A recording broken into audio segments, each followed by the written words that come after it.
Hello friends, இந்த கிளைமேட்டுக்கு எந்த ஃபுட்டு ப்ரிப்பேர் பண்ணுறோமோ இல்லையோ மறக்காம ரசத்தை தினம் வைக்க வேண்டியதா இருக்கு.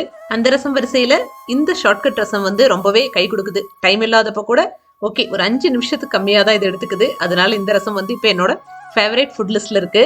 இந்த ரசம் செய்ய ஃபர்ஸ்ட் இந்த பொருளை எல்லாம் அரைச்சிக்கலாம்.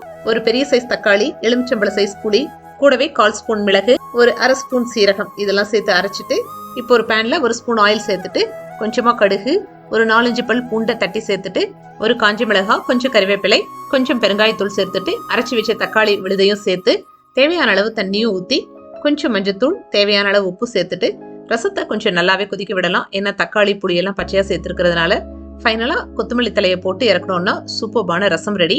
இந்த தடவை வந்த புயல் மழை எல்லா பக்கமும் பயங்கரமா ஆட்டம் போட்டு போயிருக்கு. நீங்க எல்லாம் எந்த ஊர்ல இருந்து வீடியோ பாக்குறீங்க, இந்த மழையோட பாதிப்பு உங்க ஊர்ல எப்படி இருக்குன்னு கமெண்ட்ல ஷேர் பண்ணுங்க. இந்த மழையோட பாதிப்புல இருந்து விவசாயிகள் எப்படி மேல போறாங்கன்னு யோசிக்கிறக்கே பயமா இருக்கு.